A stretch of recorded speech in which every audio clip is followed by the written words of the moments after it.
কাজী অফিসে বসে আছে ভোলা ভালা ক্যাবলা মতো দেখতে একটা ছেলে। ছেলেটির পরনে ঢিলেঢালা শার্ট, ঢিলেঢালা ট্রাউজার আর চোখে মোটা ফ্রেমের চশমা, পিঠে একটা কলেজ ব্যাগ, পায়ে কম দামি একটা স্যান্ডেল। দেখলেই যে কে বলবে গ্রামের চাচাতো ভাই। ছেলেটার নাম আয়ান।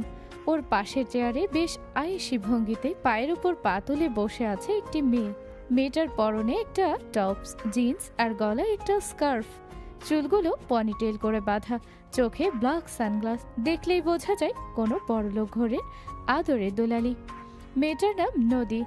নদী আর আয়ানের চেয়ারের চারপাশে আরো দুইটা ছেলে আর দুইটা মেয়ে দাঁড়িয়ে আছে। ছেলে মেয়ে চারজন নদীর বন্ধু বান্ধব। ওদের নাম আশিক, রাজ, প্রিয়া আর দীপা। আপু, ও আপু, বল। আমাকে এমন কমজোর পেয়ে আমার সাথে আপনি এমন জোর জবরদস্তি করতে পারেন না। আর কিছু বলবি? দেখুন, আপনি কিন্তু কাজটা ভালো করছেন না। এভাবে জোর করে কেউ কাউকে বিয়ে করে? জোর তো করতে চাইনি, ভালোভাবেই তো তোকে প্রস্তাব দিলাম, তুই নিজেই তো মানলি না। কত বড় সাহস তোর আমাকে রিজেক্ট করিস। রিজেক্ট শব্দটা এই নদীর ডায়েরিতে নেই, বুঝলি? আপনি আমার থেকে বয়সে 4 বছরের বড়। আপনার সাথে কি আমার প্রেম করা সাজে বলুন তো? আমি তো ভালোভাবেই আপনার প্রেমের প্রস্তাব রিজেক্ট করেছি। বড় হয়েছি তো কি হয়েছে শুনি? তুই আমার প্রেমের প্রস্তাব রিজেক্ট করেছিস, তাই আমি এখন তোকে বিয়ে করব, অ্যান্ড ইটস ফাইনাল। আমাকে রিজেক্ট করার ফল এবার তুই টের পাবি। আপু, আপনি কিন্তু এবার বাড়াবাড়ি করছেন। বিয়ে নিয়ে কাউকে জোর করা উচিত না। কেন? তখন আমাকে কি বলেছিলি মনে নেই? আমি গুন্ডি, আমার মতো গুন্ডি মেয়ের কখনো বিয়ে হবে না। এখন দেখ বিয়ে হয় কিনা। নদীর কথা শুনে আয়ান ভয়ে দুটো ঢেকুর গেল। মনে মনে নিজেকে গালি দিতে থাকে নিজের করা বোকামির জন্য। আয়ানের মনে পড়ে কিছু সময় আগের ঘটনা, যখন ও কলেজ থেকে বেরিয়ে মেসে যাচ্ছিল। এই চিকনা, এদিকে শোন। খবরদার আয়ান, ওই মেয়ের ডাকে সাড়া দেওয়া তো দূরের কথা, ওর দিকে তাকাবিও না, কেননা কোনো না কোনো ফাইলেও ফেলে দেবে তোকে। ধুর, তুই যে কি বলিস না। উনি সিনিয়র আপু, হয়তো কোনো প্রয়োজনে আমার মতো জুনিয়রকে দরকার তাই ডাকছে। প্রয়োজন না, ঘোড়ার ডিম। তুই চিনিস না ওই মেয়েকে, বড়লোক বাপের বিগড়ে যাওয়া গুন্ডি মেয়ে। এই চিকনি চামেলি, তোকে যে ডাকছি শুনতে পাচ্ছিস না নাকি? আমাকে কিছু বলছেন? হ্যাঁ, তোকেই বলছি।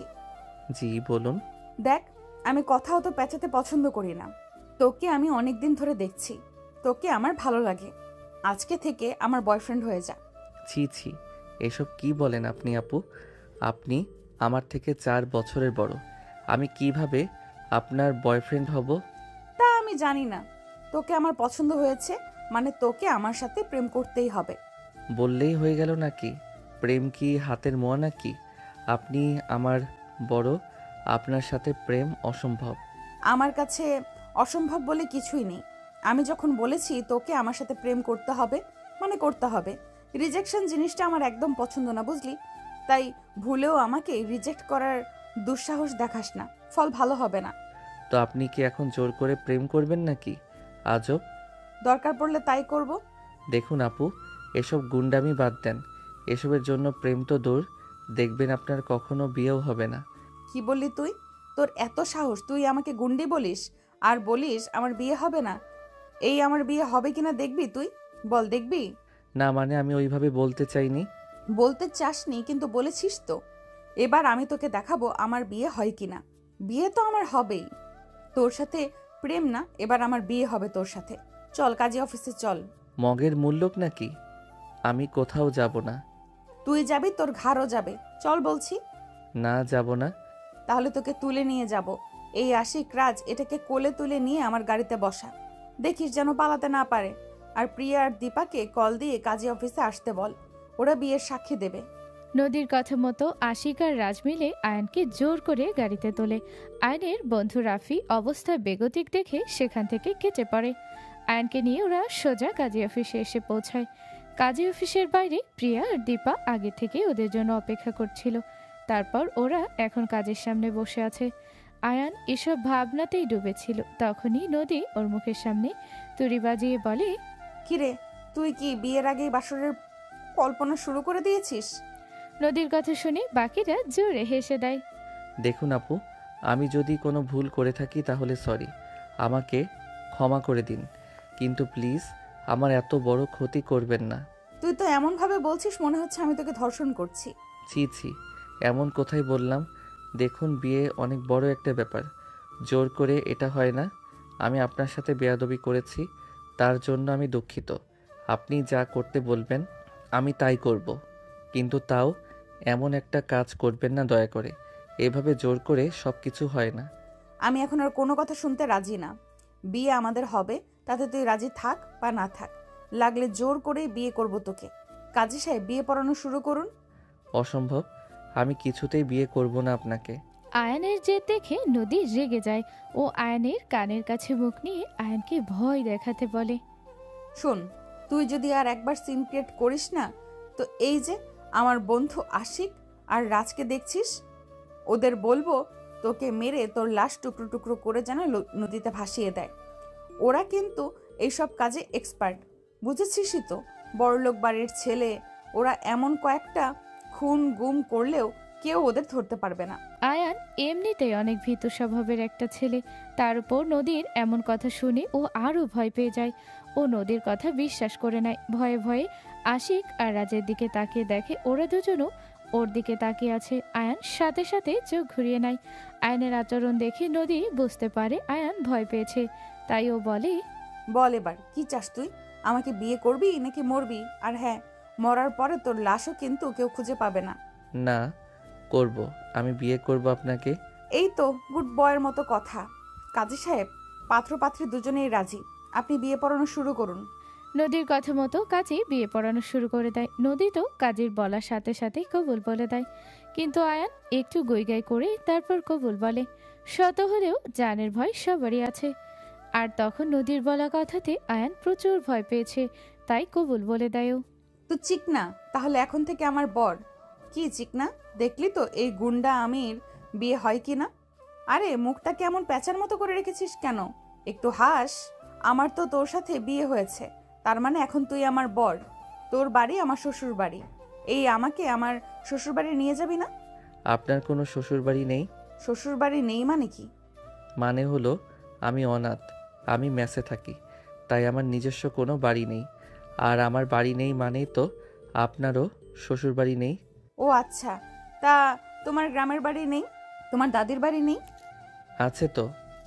আমার আব্বু আম্মু বেঁচে থাকতে কোথায় থাকতো? শহরে ভাড়া থাকতো? না, গ্রামে আমার দাদা বাড়ি থাকতো। আমার আব্বু আম্মু আমি অনেক ছোট থাকতে মারা গেছে। তারপর আমি আমাদের সেই ঘরে থাকতাম, কাকাদের সাথে জমির কাজ করে দিতাম। ওরা আমাকে তার বিনিময়ে খাবার দিত। তারপর তো পড়ালেখার জন্য শহরে চলে আসলাম, আর এখন টিউশনি করে নিজের খরচ চালাই, আর একটা মেসে থাকি। তো তোমার দাদার সম্পত্তির ভাগ তোমার আব্বু পায়নি? কি জানি, কাকা কাকি তো বলে আব্বু সম্পত্তি তাদের কাছে বিক্রি করে দিয়েছিল। তোমাদের গোড়াতেই গলদ, যা বুঝলাম আর কি। মানে? মানে মানকচু যা খেলে গলা চুলকায়। আচ্ছা শোনো, তুমি যেহেতু আমার বর, আমি যতই তোমার বয়সে বড় হই না কেন, এখন থেকে তোমাকে আর তুই তুকারি করবো না, বিশেষ করে মানুষের সামনে তো না, এটা খারাপ দেখা যায়। যাক, তাহলে একটু সুবুদ্ধি হয়েছে। কিছু বললে? কই না তো। তুমি এখন থেকে আর মেসে থাকবে না। তাহলে কি রাস্তায় থাকবো? কথা শেষ করার আগে এত পকর পকর করো কেন? আগে আমাকে পুরো কথা তো শেষ করতে দাও। আচ্ছা বলুন, মেসে থাকবো না তো কোথায় থাকবো আমি? তোমার শ্বশুর বাড়িতে, মানে আমার বাড়িতে। আমার হয়তো শ্বশুর বাড়ি নেই, কিন্তু তোমার তো আছে। শ্বশুর বাড়ি ছেড়ে তুমি কেন মেসে কষ্ট করে থাকবে? না না, তা হয় না। লোকে বলবে আমি শ্বশুর বাড়িতে ঘর জামাই থাকছি। লোকে বাল বলবে, কে কি বললো না বললো তাতে তোমার এত কি? হ্যাঁ, আসুক না কেউ কিছু বলতে, তারপর মজা বুঝিয়ে দেবো একদম। এসব কেমন ভাষা? হ্যাঁ, আপনি গালি দিলেন কেন? কোথায় গালি দিলাম? ওই যে বাল বললেন, ওটাও তো একটা গালি। হ্যাঁ, তো কি হয়েছে? আমি এমনই, বুঝলে। এখন চলো আমার সাথে। কোথায়? আমার বাড়ি আর তোমার শ্বশুর বাড়ি। আচ্ছা চলুন। কাজী অফিস থেকে বেরিয়ে নদী নিজের পার্সোনাল কারে ওঠে আয়ানকে নিয়ে। আশিক, রাজ, প্রিয়া আর দীপাকে বাই বলে ও কার স্টার্ট দিয়ে নিজের বাড়িতে যায়। নদীর বাড়িটা অনেক বড়, বাড়ির বাইরে বিশাল বাগান, সেখানে শুধুই ফুল গাছে ভর্তি। আয়ান এক মনে বাগানের দিকে তাকিয়ে থাকে।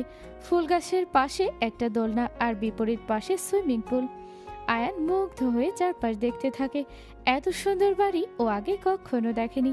আয়ানকে নিয়ে বাড়ির ভিতরে প্রবেশ করতে একজন মিডিয়াম বয়সের মহিলা ওদের সামনে এসে দাঁড়ায়। মহিলাটি আয়ানকে দেখতে থাকে। মহিলার পরনে ভারী জামদানি শাড়ি আর গলায় মোটা মোটা স্বর্ণের গয়না, মুখে এক গাদা মেকআপ ঠাসা। মহিলাটি নদীর সৎ মা হয় সম্পর্কে। এভাবে হা করে ওর দিকে তাকিয়েছেন কেন? মুখটা বন্ধ করুন, নয়তো মাছি যাবে। এই ছেলেটা কে? সেটা আমি আপনাকে বলতে বাধ্য নই। নদী মহিলাটিকে সম্পূর্ণভাবে ইগনোর করে আয়নের হাত ধরে ওকে নিয়ে বাড়ির ভিতরে ঢুকে যায়। দাদি, বড় মা কোথায় তোমরা? তাড়াতাড়ি এসো, তোমাদের জন্য সারপ্রাইজ নিয়ে এসেছি আমি। নদীর চিৎকার শুনে রান্নাঘর থেকে ওর মায়ের বয়সী আরেকজন মহিলা বেরিয়ে আসে। তার কিছু সময় পরে সিঁড়ির পাশের একটা রুম থেকে একজন বৃদ্ধা বেরিয়ে আসে। কি রে মেয়ে, এমন ভাবে চেঁচামেচি করছিস কেন? কেউ মারলো টারলো নাকি? বুড়ি, সবার আগে তো তোমার সিরিয়াল। তুমি কবে টপকাবে বলো তো? আমার দাদাটা তোমার জন্য সেই কবে থেকে অপেক্ষা করছে, আর তুমি বুড়ি যাওয়ার নামই নিচ্ছ না। ছি ছি নদী, এসব কেমন কথাবার্তা? দাদিকে কেউ এভাবে বলে? হয়েছে তো বেয়াদবের এক শেষ। ওর থেকে ভালো কিছু আশা করো কিভাবে ভাবি? এই আপনাকে কেউ আমাদের ভেতরে নাক গলাতে বলেছে? সব সময় যে পড়ে আমাদের ভেতরে কথা বলতে আসেন কেন? হ্যাঁ, আর আমার দাদিকে আমি যা খুশি বলবো সেটা আমার আর আমার দাদির ব্যাপার। আপনাকে এইসব নিয়ে মাথা ঘামাতে হবে না। বরং এই মহিলাকে বলে দাও আমার কোনো ব্যাপারে যেন নাক না গলায়। এত বলি তাও লজ্জা হয় না। আহা থাক না মা, চুপ কর। ছোট বউ, তুমি ওর ব্যাপারে কোনো কথা বলবে না। ওর জন্য ওর বাবা কাকা, আমি, ওর দাদি আছি। ওর ভালো মন্দ আমরাই বুঝে নিব। আচ্ছা এবার বলতো, এত হইচই করে ডাকলি কেন? কি সারপ্রাইজ আছে রে? আর এই ছেলেটাই বা কে? তোমার দেওর মানে আমার সো কল্ড বাবা তো আমার বিয়ে দেওয়ার জন্য উঠে পড়ে লেগেছিল। তাই তাকে নিশ্চিত করতে আমি এই ছেলেটা মানে আয়ানকে বিয়ে করেছি। ও তোমাদের জামাই। যাক, এতদিনে একটা কাজের কাজ করলি। তার নাচ জামাই কিন্তু আমার দেখতে বেশ ভালোই। তোর দাদার কাছে আমার আর যাওয়া হবে না বুঝলি। এমন সুন্দর নাচ জামাই রেখে ওই বুড়োর কাছে কে যাবে? অমনি আমার ভোলা ভালা বরটার দিকে নজর দেওয়া হয়ে গেছে, তাই না? শোনো বুড়ি, এক পা তো কবরে, এখন একটু ভালো হও বুঝলে। আমার জামাইয়ের ভাগ আমি কাউকে দেব না। তোমার দাদি আর নাতনিকে পারো বটে। ছেলেটা নতুন এসেছে আমাদের বাড়িতে, কোথায় তাকে কিভাবে আপ্যায়ন করবে সে চিন্তা করবে, তা না নিজেরাই আর কি করে বেড়াচ্ছ। আর এই মেয়ে, তুই আমাকে আগে থেকে বলবি না যে বিয়ে করে জামাই নিয়ে আসবি? এখন আমি ওকে আপ্যায়ন করি কিভাবে বলতো এই সময়? আর আপ্যায়ন? ছেলেটাকে দেখতেই তো কেমন ছোট লোক লাগছে। তার উপর কাউকে কিছু না জানিয়ে বিয়ে করলো। আমি জানতাম এই মেয়ে একদিন এই বাড়ির মান সম্মান সব ডুবাবে। কোথায় আমার ভাইয়ের ছেলে আর কোথায় এই ছেলে? একটা ছোট লোককে বিয়ে করে নিয়ে এসেছে। এই ছেলে, তুমি এখনো দাঁড়িয়ে আছো কেন? বের হও এই বাড়ি থেকে। বড় লোকের মেয়ে দেখে তাকে ভুলিয়ে ভালিয়ে বিয়ে করে নিলে, তাই না? নদীর সৎ মায়ের কথা শুনে আয়ান মাথা নিচু করে ফেলে। দাদি আর বড় মায়ের আচরণে ও ভেবেছিল এ বাড়ির সবাই ওকে আপন করে নেবে, কিন্তু নদীর সৎ মায়ের আচরণে ও অনেক কষ্ট পায়। কি হলো, এখনো দাঁড়িয়ে আছো যে? তোমাকে আমি বের হতে বললাম না? এই কথা বলে নদীর সৎ মা আয়নের হাত ধরে ওকে বের করে দিতে যায়। তখনই নদী এসে ওনার হাত থেকে আয়নের হাত ছাড়িয়ে নেয়। আয়নের সাথে এমন ব্যবহার করায় নদী প্রচুর রেগে যায়। ও বলে, আপনার সাহস কিভাবে হয় আমার বরকে এসব বলার? ওকে ছোট লোক বলার আপনি কে? ওকে এই বাড়ি থেকে বেরিয়ে যেতে বলার আপনি কে? আপনি এই অধিকার কে দিয়েছে? ভুলে গেছেন এই বাড়িটা আমার মায়ের সম্পত্তি? আমার বাড়িতে দাঁড়িয়ে আমার বরকে বেরিয়ে যেতে বলেন? আপনার তো সাহস কম না? খবরদার, আর কখনো আমার বরকে একটা উল্টাপাল্টা কথা বললে আমি আপনাকে আমার এই বাড়ি থেকে বের করে দিব। তাই নিজের আচরণ আর জবান ঠিক করুন, না হলে এই বাড়ি ছাড়ার জন্য তৈরি থাকুন। আর কি বললেন? আপনার ভাই এই ছেলেকে বিয়ে করব আমি? ওর মতো একটা মেয়েবাজ, রেপিস্ট, নেশাখোরকে বিয়ে করব আমি? আপনি ভাবলেন কিভাবে? হ্যাঁ, ওকে তো আমি আমার জুতো পরিষ্কার করার জন্যও রাখবো না। বিয়ে তো অনেক দূর, এরপর থেকে নিজের মুখটাকে একটু সামলে রাখবেন। আমার সামনে এমন কিছু বলেন না যাতে করে আমি বাধ্য হই আপনাকে এই বাড়ি থেকে বের করে দিতে। শুধুমাত্র আমার সো কল্ড বাবার বিয়ে করা বউ আপনি, তাই আপনাকে সহ্য করছি। কিন্তু আপনি আপনার সীমা অতিক্রম করলে আপনাকে এই বাড়ি থেকে বের করতে আমি 1 সেকেন্ডও টাইম নেব না। Mind it. তোমাকে সবসময় নদীর ব্যাপারে কথা বলতে কে বলে? হ্যাঁ, এখন শান্তি হলো তো? ভালো খাচ্ছ পড়ছো, সেগুলো নিয়ে খুশি থাকো না। ওর ব্যাপারে কেন কথা বলতে যাও বাপু? এ নদী, দুপুর তো প্রায় হয়ে এলো, নতুন জামাইকে তো আর যাতা খেতে দিতে পারি না। এখানে দাঁড়িয়ে থাকলে আমার সময় নষ্ট হবে। তুই ওকে নিয়ে তোর ঘরে যা, আমি বুয়াকে দিয়ে নাস্তা পাঠাচ্ছি, আর রান্নাবান্নাও তো করতে হবে। আরে রিল্যাক্স বড় মা, ওকে আপ্যায়ন তুমি পরেও করতে পারবে। ও এখন থেকে এখানেই থাকবে। এখানে থাকবে মানে? ওর বাবা মা কেউ নেই, গ্রামের বাড়ি আছে, কিন্তু সবকিছু ওর কাকার দখলে। ও এখানে মেসে থাকতো আর টিউশনি করে নিজের খরচ চালাতো। এখন আমার বরকে তো আর আমি মেসে থাকতে দিতে পারি না, তাই না? তাই এখন থেকে ও এখানে এই বাড়িতেই থাকবে। এসব আসলে বাহানা, বুঝলে বড় বউ? এই মেয়ে আসলে আমাদের ঘাট থেকে নামতে চায় না, এটাই হলো বড় কথা। বুড়ি, তুমি আগে ঘাট থেকে নামো তো। শালা মরার নামই নেয় না, শুধু সারাক্ষণ আমার পেছনে লাগার ধান্দা। দাঁড়াও দাদা, আমার স্বপ্নে আসলে বলবো, খুব তাড়াতাড়ি যেন তোমাকে নিয়ে যায়। হয়েছে, থামো তো তোমরা। নদী, তুই জামাইকে নিয়ে ঘরে যা, আমি রান্নাঘরে যাই, আমার অনেক কাজ বাকি। নদী আয়ানকে নিয়ে দোতলায় উঠতে থাকে। যাওয়ার আগে পিছনে ফিরে একবার ওর দাদিকে মুখ ভেঙায়। ওর দাদি ওর কাণ্ড দেখে হাসে। নদীর বাবারা দুই ভাই। নদীর বাবা ছোট। এই বাড়িটা নদীর মায়ের ছিল। নদীর মা অনেক বড়লোক বাড়ির একমাত্র মেয়ে ছিল। নদীর নানা মারা যাওয়ার আগে এই বাড়ি নদীর মায়ের নামে লিখে দিয়ে যায়। নদী হওয়ার পরে ওর মা এই বাড়ি ওর নামে লিখে দেয়। নদী যখন ক্লাস 5-এ পড়ে তখন ওর মা ক্যান্সারে আক্রান্ত হয়ে মারা যায়। তারপর থেকে ওর বড় মা আর দাদি ওকে মানুষ করেছে। ওর বড় মা ওকে মায়ের মতো আদর দিয়ে বড় করেন। দাদির সাথে ওর সম্পর্কটা কি ছাটার, এমনিতে দুজন দুজনকে খুবই ভালোবাসে। নদী যখন টেনে পড়ে তখন ওর বাবা দ্বিতীয় বিয়ে করে। প্রথম প্রথম নদী বিয়েটা মানলেও কিছুদিন পরে বুঝতে পারে এই মহিলা ওকে দেখতে পারে না। ওর বড় মা আর দাদির আড়ালে ওর সাথে খারাপ আচরণ করত, ওকে মারতো, হাত মুচড়ে ধরতো। নদী এসব ওর বাবাকে জানালেও উনি ওর কথা বিশ্বাস না করে ওর সৎ মায়ের কথা বিশ্বাস করতেন। তখন থেকেই বাবার সাথেই নদীর একটা মান অভিমানের সম্পর্ক। দুজনের ভিতরে দূরত্ব সৃষ্টি হয়ে যায়। প্রয়োজন ছাড়া কেউ কারোর সাথে কথা বলে না। নদীর বাবা বিজনেসের জন্য ব্যস্ত থাকেন সব সময়, তাই উনি নদীকে তেমন সময় দিতে পারেন না। আর নদী তো অভিমান করে ওর বাবার সাথে কথা বলে না। নদী আয়নকে নিয়ে নিজের রুমে আসে। ওর রুমটা খুব গোছালো। রুমের রং থেকে শুরু করে আসবাবপত্র সব কিছুই রঙই কালো। কি চিকনা, তোমার বউয়ের রুম পছন্দ হয়েছে তোমার? হ্যাঁ হয়েছে। শোনো, নিচে আমি যাকে বড় মা বললাম উনি আমার বাবার বড় ভাই, মানে আমার বড় বাবার বউ। আর ওই বুড়িটা হলো আমার দাদি। এরা দুইজন আমাকে অনেক ভালোবাসে, বুঝলে? সেই ছোট থেকে আমাকে আগলে রেখেছে। আর যে কটকটি মহিলাকে দেখলে উনি আমার বাবার দ্বিতীয় বউ। কটকটি মানে? আরে দেখো নাই, বাসার ভেতরেও কেমন কটকটির মতো সেজে থাকে, দেখতেও কটকটি, মনটাও কটকটির মতো শয়তানি দিয়ে ভরা। যাই হোক, ওনার কথায় মাইন্ড করার দরকার নেই। এই বাড়িটা আমার, তাই উনি কি বলল না বলল সেই সব নিয়ে একদম ভাববে না। আর এরপর কখনো তোমাকে কিছু বললে আমাকে জানাবে। ওনার 14 গোষ্ঠীর জ্যৈষ্ঠী পুজো করাবো একদম। আপনি এমন কেন? কেমন? এই যে বাইরে থেকে দেখান কত রাগী গুন্ডা টাইপ, আসলে মন থেকে কত নরম। বাবা, জামাই তো দেখি আমার প্রশংসা করে। আর প্রেমে টেমে পড়লে নাকি? না না, কি যে বলেন, আমার দ্বারা প্রেম সম্ভব না। কেন সম্ভব না? মেয়েদের দেখলে আমার শরম করে। তা আমাকে দেখে শরম করছে না? করছে, কিন্তু আপনি তো আমার বউ, তাই একটু কম করছে। তুমি আসলেই একটা ভ্যাবলাকান্ত, বুঝলে? আচ্ছা, তোমার গ্রামের বাড়িতে আত্মীয় কে কে আছে? আমার কাকা কাকি, কাকাতো ভাই দীপু আর কাকাতো বোন দিয়া।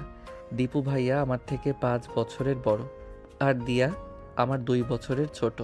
শোনো, শ্বশুর শাশুড়ি না থাক, কাকা শ্বশুর কাকি শাশুড়ি তো আছে। আমি তো কালকে তোমার গ্রামের বাড়িতে যাব। কি দরকার ওখানে যাওয়ার? ওরা কেউ ভালো না। ভালো কি খারাপ সেটা পরে দেখব, আগে যাই তো। তার আগে বিকেলে শপিংয়ে যেতে হবে। তোমার জন্য জামা কাপড়, প্রয়োজনীয় জিনিসপত্র কিনতে হবে। এখন তুমি শুধু হাত মুখ ধুয়ে এসো, গোসল একেবারে শপিং থেকে এসে করো। আচ্ছা ঠিক আছে আপু। আপু? এই আপু মানে কি? হ্যাঁ, ভুলে গেছো আমি এখন তোমার কি লাগি? Sorry mistake. ঠিক আছে বউ। এই তো গুড বয়, যাও ফ্রেশ হয়ে এসো, খেতে হবে তো। নদীর কথা মতো আয়ান ফ্রেশ হতে চলে যায়। আয়ান বের হতেই নদী ওর কাছে এসে ওর চোখ থেকে চশমাটা খুলে ফেলে আর বলে, তোমার কি চোখে সমস্যা নাকি? এমন দাদুদের মতো চশমা পরে থাকো কেন? এমনিতেই পড়ি, চোখে ধুলাবালি যায় তাই। এত ভোলা ভালা হলে কিভাবে চলবে বলো তো? এটা কি 1990 সাল যে এমন সাদা চশমা পরে থাকো? তুমি এখনো ব্যাকডেটেড রয়ে গেছো। তোমাকে মানুষ বানাতে আমার অনেক কষ্ট করতে হবে। কথা বলতে বলতে নদী খেয়াল করে আয়নের ঠোঁটের পাশে ছোট্ট একটা তিল। তিলটা দেখে নদী চুপ করে সেই তিলের উপরে একটা চুমু খায়। তিলটা আয়নের ঠোঁটের একদম কাছে হয়, চুমুটা আয়নের ঠোঁটে লাগে। আয়ন সাথে সাথে চোখ বড় বড় করে নদীর দিকে তাকায়। ভোলা ভোলা ছেলের সিনিয়র গুঞ্জি বউ। এভাবে তাকিয়ে আছো কেন? চোখ তো খুলে চলে আসবে। আপনি এটা কি করলেন? কি আবার করলাম? চুমু খেলাম। কেন একটাতে হয়নি? আরেকটা দেবো? ছি ছি, লজ্জা শরম কিছু নাই নাকি? একটা ছেলেকে এভাবে চুমু খেয়ে নিলেন। বর আমার, ঠোঁট আমার বরের, তাতে আমি চুমু খাবো, এতে আবার লজ্জার কি আছে? আমার যখন মন চাইবে আমি চুমু খাবো। শুধু চুমু না, আরো অনেক কিছু করতে পারি। ডেমো দেখবে নাকি? না না, আমি কিছু দেখতে চাই না। আপনি যান, গোসল করতে যান। আহারে আমার লজ্জাবতী জামাই রে, তুমি এত সুইট কেন? হ্যাঁ, মন চাই একদম খেয়ে ফেলি। যাই হোক, থাকো তুমি, আমি গোসল থেকে আসলে আমরা খেতে যাব। কথাটা বলে নদী গোসল করতে চলে যায়। বাসায় সাধারণত নদী লং গেঞ্জি আর প্লাজো পরে, সাথে ওড়না। নদী গোসলে যেতে আয়ান আয়নার সামনে গিয়ে নিজের ঠোঁটের উপর হাত রাখে। একটু আগের ঘটনা মনে করে ও মুচকি হাসতে থাকে। কিছু সময় পরে নদী গোসল থেকে বেরিয়ে আসে। নদীর আসার শব্দ শুনে আয়ান আয়নার সামনে থেকে সরে যায়। নিজের ঠোঁট থেকে হাত সরিয়ে আবারও গম্ভীর হয়ে যায়। নদী এসে হাতে পায়ে লোশন মাখে, তারপর মুখে ময়শ্চারাইজার মাখে। এইদিকে আসো। নয়, আসবো না। আসবো না মানে কি? আমি কি বাঘ না ভাল্লুক যে তুমি কাছে আসলে তোমাকে খেয়ে ফেলবো? আপনি তার থেকেও ভয়ানক। আবার কখন আমার ইজ্জতের দিকে হাত বাড়ান? আপনাকে আমি বিশ্বাস করি না। যা বলবেন দূর থেকেই বলেন। আচ্ছা যাও, প্রমিস করছি কিস দিব না। এখন এইদিকে আসো। নদীর কথা মতো আয়ান ভদ্র ছেলের মতো ওর কাছে যায়। নদী আয়নের মুখেও ময়শ্চারাইজার মাখিয়ে দেয় আর বলে, এখন থেকে একটু নিজের যত্ন নাও তো, এমন অগোছালো থেকো না। তুমি নিজেই মানুষকে সুযোগ করে দাও তোমাকে কথা শোনানোর।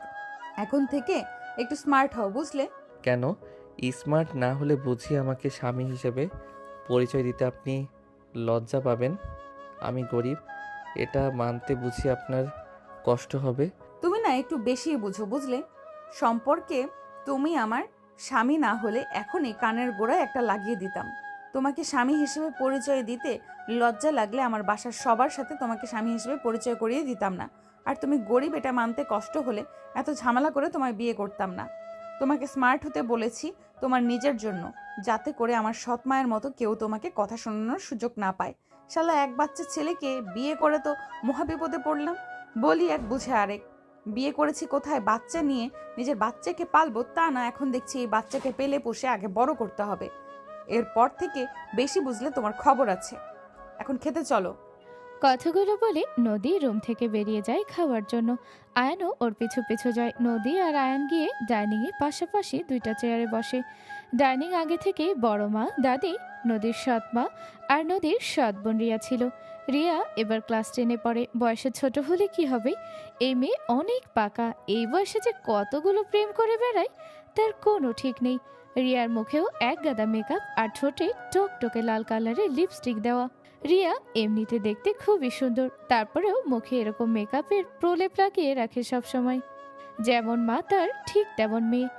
আয়ানকে দেখে রিয়া হা করে ওর দিকে তাকিয়ে থাকে, যেটা আয়ান খেয়াল না করলেও নদীর চোখে পড়ে। নদী মনে মনে রিয়াকে গালি দিতে থাকে। আয়ান যেহেতু নতুন জামাই, তাই ওর জন্য বড় মা অনেক আয়োজন করেছেন। পোলাও, আস্ত মুরগির রোস্ট, আস্ত রুই মাছের বারবিকিউ, চিংড়ি মাছের মালাইকারি, ইলিশ মাছ ভাজা, গরুর মাংস, খাসির মাংস, আরও অনেক কিছু। পুরো টেবিল জুড়ে আছে নানা রকমের খাবার। বড় মা আস্ত মুরগির রোস্ট আয়ানের সামনে দিতে যাবে, তখনই নদীর সৎমা রোস্টের প্লেটটা টেনে নিজের দিকে নিতে চায়, কিন্তু বড় মা সেটা আটকে দেয় আর বলে, তোমার সামনে ওই প্লেটেও তো রোস্ট রাখা আছে, সেখান থেকে নাও। এটা হাত দিচ্ছ কেন? আমি ওই আস্ত রোস্টটাই খাবো। আজ তো রোস্ট খেতে চাইলে পরে বুয়াকে দিয়ে রান্না করিয়ে তারপর খেও। এটা আয়নের জন্য করা হয়েছে। ওর জন্য আবার আস্ত রোস্ট করার কি দরকার ছিল? এমনি রোস্টই কোনোদিন চোখে দেখেছি কিনা সন্দেহ আছে, তার আবার আস্ত মুরগির রোস্ট। সে তো আমার বাবার সাথে বিয়ে হওয়ার আগে আপনি নিজেও কোনোদিনও রোজ চোখে দেখেন নাই। নিজের অতীত ভুলে গেছেন নাকি? মনে করাবো আপনাকে আপনার অতীত। নদী, তুমি কিন্তু আমাকে অপমান করছো। ও বাবা, আপনার মান আছে নাকি যে আমি অপমান করব? মান থাকলে অন্তত বারবার বারণ করা সত্ত্বেও আমার বা আমার বরের বিষয়ে নাক গলাতে আসতেন না। দেখেছেন ভাবি, এই মেয়ে আমার সাথে কেমন বেয়াদবি করছে। বড় বউ কি দেখবে? শুরুটা তো তুমিই করেছো। সব কিছুতে তোমার এত বেশি বোঝা লাগে কেন? হ্যাঁ, ও এবাড়ির জামাই, ওকে তুমি এভাবে বলো কোন সাহসে? তোমার কি কোনো কাণ্ডজ্ঞান নেই নাকি? আম্মা, আপনিও? আমি কি ভুল কিছু বলেছি? আপনিই বলুন তো। ওর মতো ছেলের জন্য এত এলাহি আয়োজন করার কি কোনো দরকার ছিল? একটু পোলাও আর মুরগির মাংস রান্না করলেই হয়ে যেত। না, হতো না। এই বাড়ির বড় জামা, তুমি হয়তো এ বাড়ির জামাই আদর দেখোনি, কিছু মনে করো না। কিন্তু আমিও নদীর মতো বলতে বাধ্য হচ্ছি, তুমি যে পরিবার থেকে এসেছো তাতে তোমার কাছে এসব কিছু বেশি মনে হতে পারে। তোমাদের পরিবার তো আর জামাইকে এমন আদর আপ্যায়ন করার সামর্থ্য নেই, তাই না? কিন্তু এই বাড়িতে জামাইকে এভাবে আপ্যায়ন করা হয়। সময় স্বল্পতার জন্য আজ তো খাসি রান্না করা হয়নি, না হলে সেটাও করতাম। আসলে একটা কথা কি জানো তো, যে যেমন দেখে বড় হয়, তার সামনে বেশি কিছু হলে তার অবস্থা তোমার মতোই হয়। এখন তুমি এ বাড়ির বউ, তাই নিজের মেন্টালিটিটা পরিবর্তন করো। নদীর সৎ মা খুব গরিব ঘরের মেয়ে ছিল। ওনার বাবা একজন রিক্সা চালক ছিলেন। অনেক গরিবীভাবে ওনাদের দিন কাটত। নদীর বাবা ওদের কষ্ট দেখে নদীর সৎ মাকে বিয়ে করে আনেন। নিজের জালে নিজেই ফেঁসে যাওয়ায় নদীর সৎ মায়ের মুখ অপমানে থমথমে হয়ে যায়। উনি খাবার টেবিল থেকে উঠে নিজের ঘরে চলে যান। ওনার যাওয়া দেখে কেউ ওনাকে আটকায় না। রিয়া অবশ্য একবার বলে, মাম্মি কই যাচ্ছ? আরে খাবারটা তো শেষ করে যাও। তোমার মাম্মির ইগো হার্ট হয়েছে তাই না? খেয়ে চলে গেছে মনে হয়। তুমি নিজের খাবার শেষ করো। রিয়া আর কোনো কথা না বলে নিজের খাবার খেতে থাকে আর বারবার আর চোখে আয়নের দিকে তাকাতে থাকে। বড় মা আস্ত মুরগির রোস্টটা আয়নের সামনে রেখে বলে, নাও, খাওয়া শুরু করো। এত বড় রোস্ট আমি একা কিভাবে খাবো? আমি এমনিতেই বেশি খেতে পারি না। এত কিছুর আয়োজন করার দরকার ছিল না। দরকার ছিল কি ছিল না তা নিয়ে তোমার মাথা ঘামাতে হবে না। এখন খাওয়া শুরু করো তো। আমি সত্যি এত বড় রোস্ট খেতে পারবো না। আরে দুলা ভাই, আপনি এত প্যারা নিচ্ছেন কেন? আপনি না পারলে আমি তো আছি, আপনি শুরু করুন, আমি পিছে পিছে আছি। মানে হলো আপনি খাওয়া শুরু করুন, শেষ না করতে পারলে আমি বাকিটাই শেষ করব। কেন? তুমি কেন শেষ করবে?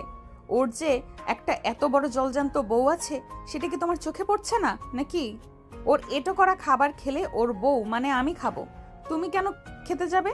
আরে আপু, তুমিও না, আমি তো জাস্ট ফোন করছিলাম। শালি হয়ে দুলা ভাইয়ের সাথে এতটুকু মজা তো করাই যায়, তাই না? বাই দ্য ওয়ে ভাইয়া, আপনি কিন্তু দেখতে অনেক কিউট। জি, ধন্যবাদ। রিয়ার গায়ে পড়া স্বভাবের জন্য নদী আগে থেকে ওকে পছন্দ করতো না। এখন আয়নের প্রশংসা করায় আবার আয়নের ওকে ধন্যবাদ বলায় নদী খুব রেগে যায়। ওর রাগী চোখে আয়নের দিকে তাকায়। আয়ান ওর রাগের কারণ বুঝতে না পেরে বলদের মতো ওর দিকে তাকিয়ে থাকে।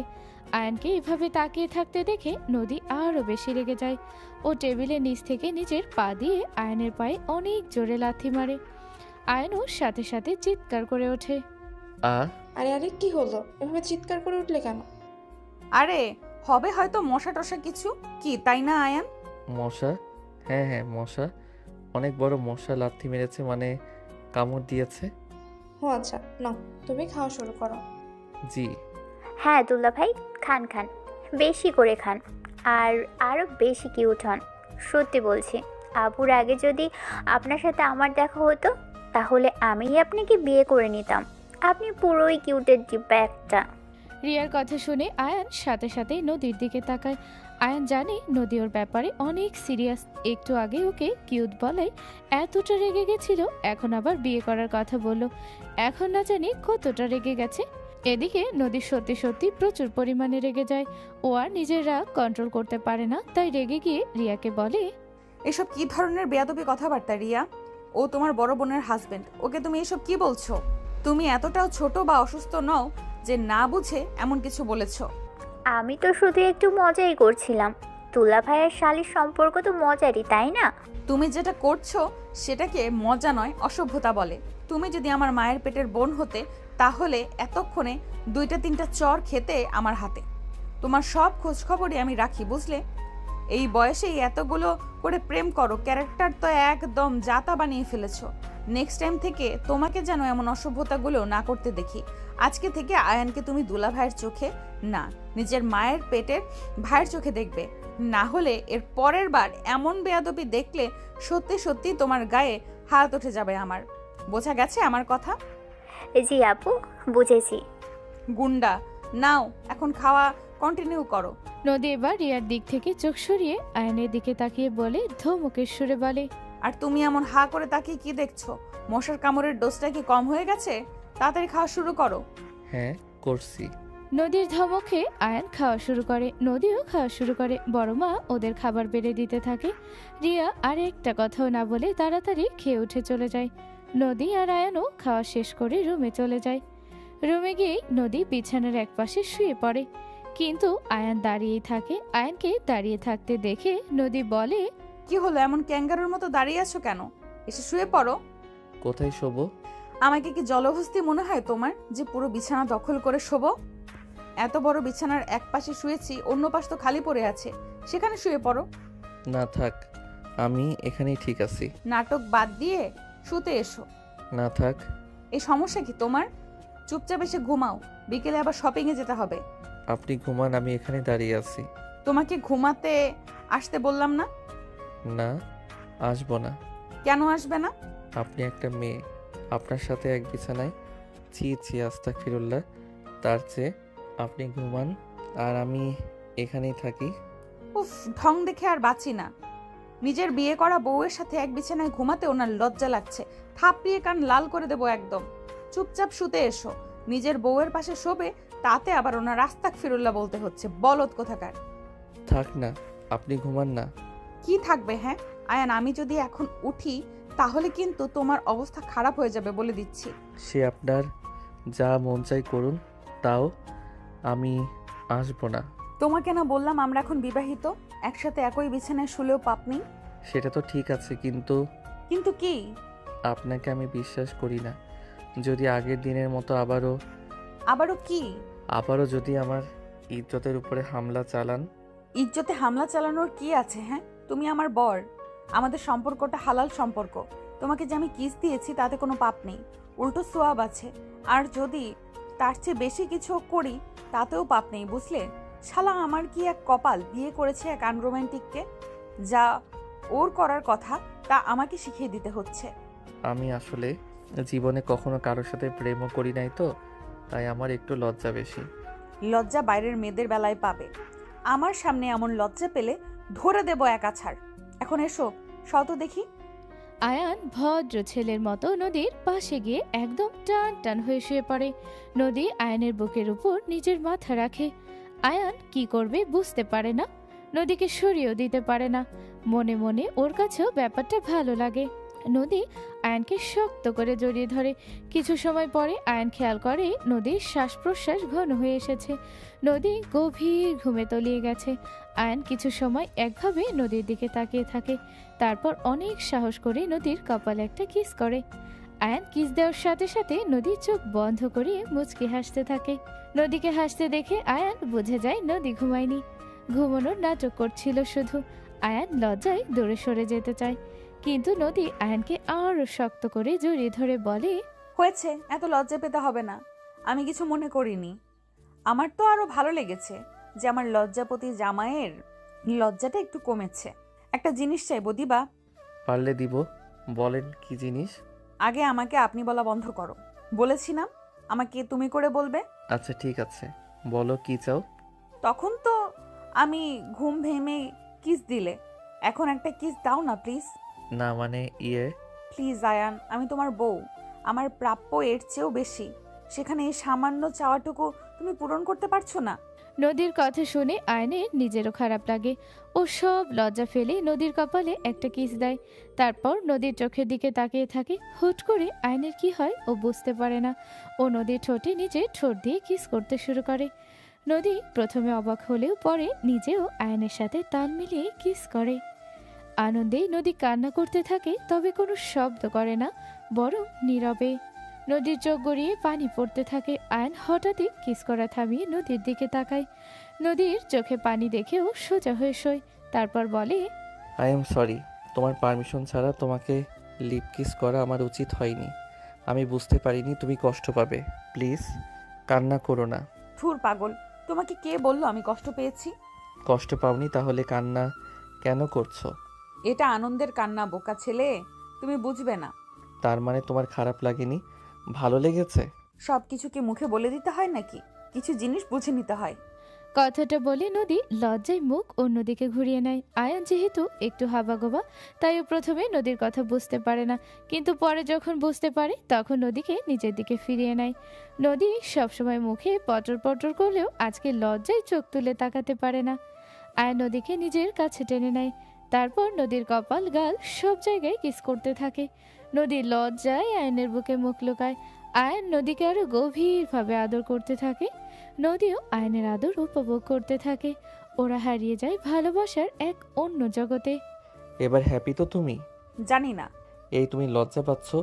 তোমার মতো মেয়ে লজ্জা পাচ্ছে? তো পাবো না নাকি?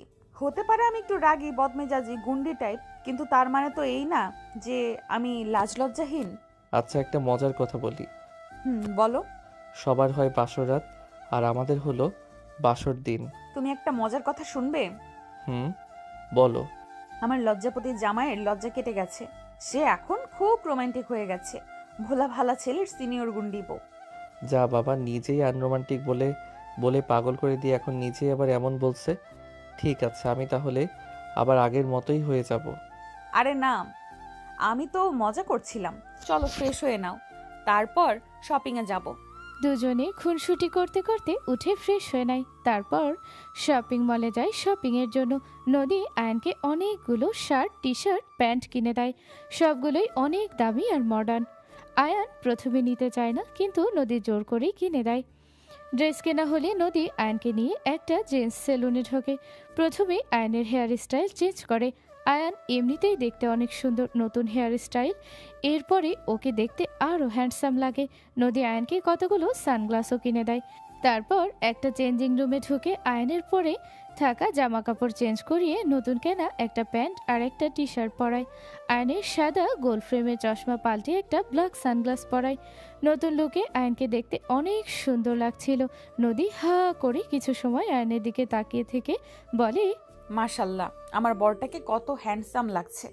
তোমাকে তো কালো কালির ফোঁটা দিতে হবে, কেন? না হলে তো বাইরের পেতনিগুলো নজর দেবে, আর আমি থাকতে আমার বরের ওপর কারণ নজর লাগবে, সেটা তো হতে দেওয়া যায় না, তাই না? এইখানে পেতনি আছে নাকি? আছে তো, আশেপাশে কতগুলো ঘুরছে। নদীর কথা শুনে আয়ান ভয় পেয়ে যায়। ও চোখ বড় বড় করে আশেপাশে পেতনি খুঁজতে থাকে, কিন্তু মানুষজনের ভিড়ে কোনো পেতনি খুঁজে পায় না।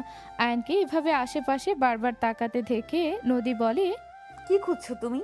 তুমি না বললে আশেপাশে অনেক পেতনি আছে, তাদেরকেই খুঁজছি। যদি ঘাড় মটকে দেয়?